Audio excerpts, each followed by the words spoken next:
YouTube channel کے ناظرین کرام السلام علیکم ورحمۃ اللہ وبرکاتہ۔ ناظرین کرام، جب سے وقف بل آیا ہے پورے ہندوستان میں وقف بل کے خلاف پردرشن کیا جا رہا ہے۔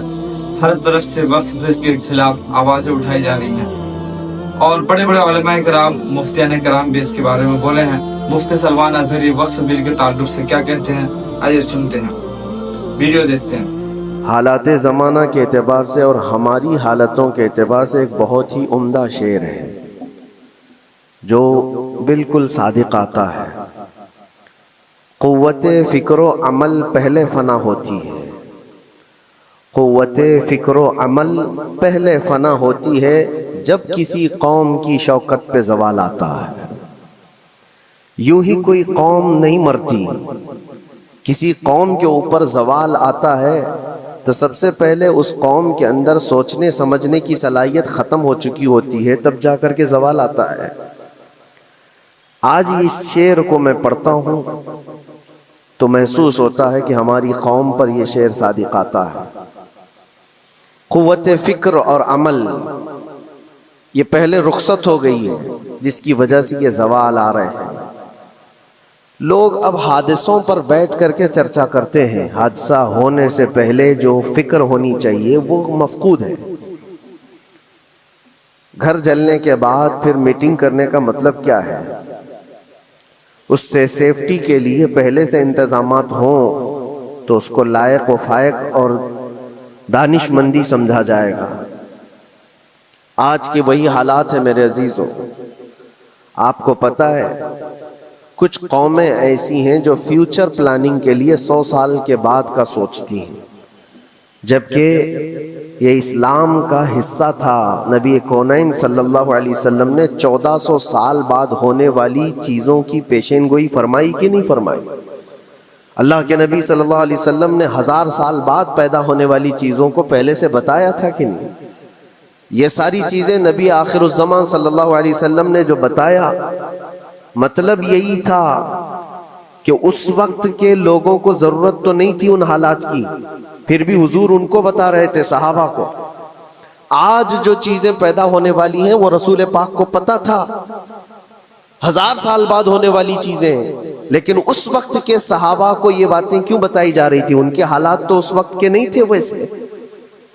اس کے باوجود نبی پاک صلی اللہ علیہ وسلم نے ان کو 1000 سال بعد ہونے والی چیزوں کی باتیں اس لیے بتائی کہ یہ دین اسلام فیوچر پلاننگ کے لیے کتنا ایکٹیو ہے یہ سمجھو، آگے کے لیے۔ اس لیے بتایا گیا کہ صحابہ اپنی اولاد کو اور وہ اپنی اولاد کو، وہ اپنی اولاد کو یہ بات منتقل کرتے جائیں اور آنے والے حادثوں سے پہلے سے ذہن پریپیئر رہے، تیار رہے۔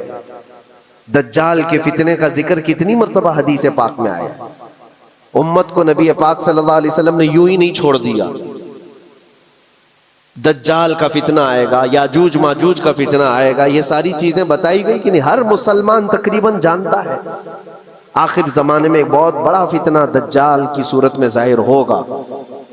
تو یہ باتیں اتنے 100 سالوں سے چل رہی ہیں کہ ذہن تیار ہے اس فتنے کو کہ اگر ایسا فتنہ آیا تو ایمان پر ڈٹے رہنا ہے، جمے رہنا ہے۔ یہ بات ہوتی ہے آگے آنے والے حادثات سے قوم کو باخبر رکھنا۔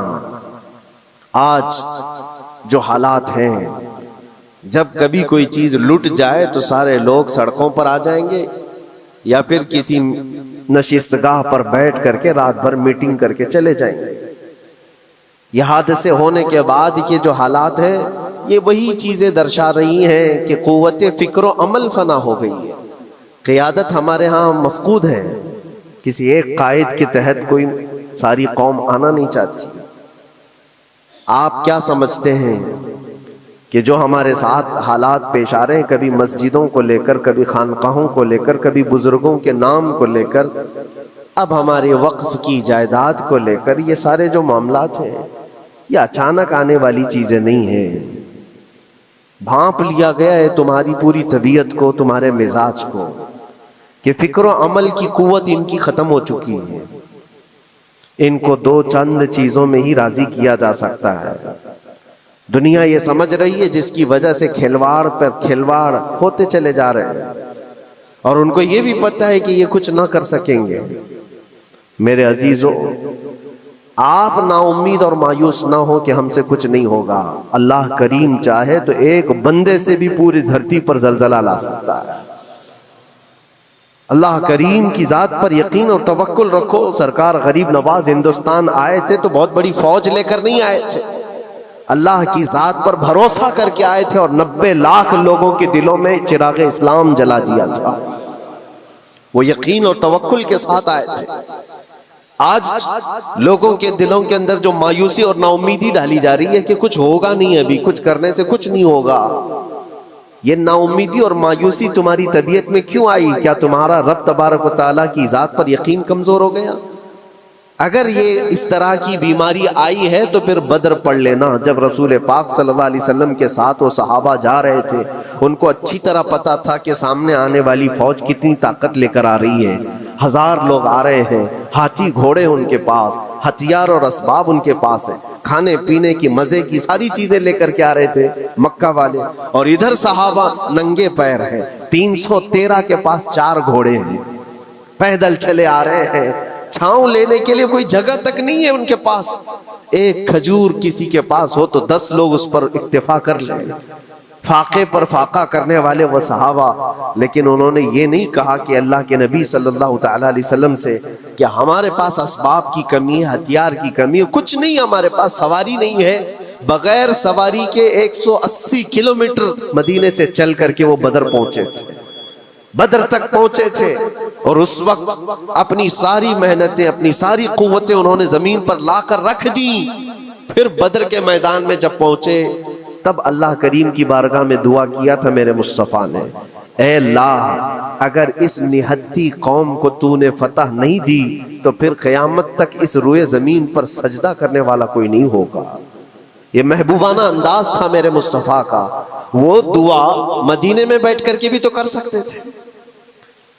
180 کلومیٹر دور اتنی مصیبت میں دھوپ میں چل کر کے جانے کی کیا بات تھی؟ ننگے پیر صحابہ گئے ہیں، فاقے پر فاقہ کیے ہوئے، وہ مدینے میں بیٹھ کر دعا کرتے تو کیا رحمت للعالمین کی دعا قبول نہیں ہوتی؟ لیکن مصطفیٰ کریم صلی اللہ علیہ وسلم نے یہ مزاج دیا ہے، پہلے فکر و عمل میدان میں لاؤ پھر دعا کرو، اللہ کی مدد آتی ہے۔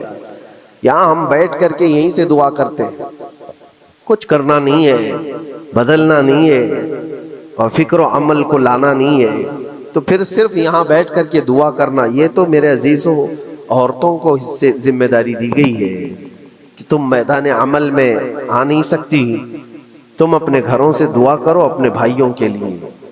لیکن یہ کام تو اب سارے مردوں نے بھی لے لیا ہے۔ بہرحال قوت فکر و عمل پہلے فنا ہو جاتی ہے جب کسی قوم کی شوکت پہ زوال آتا ہے۔ آج یہ جو سارے معاملات ہم دیکھ رہے ہیں، اس کی ایک خاص وجہ میں آپ کو بتانا چاہتا ہوں۔ آج سے تقریباً 8-9 سال پہلے میرا ایک بیان بھی ریکارڈ موجود ہے، کافی دنوں تک وہ چلتا رہا، میری اپنی بات نہیں تھی۔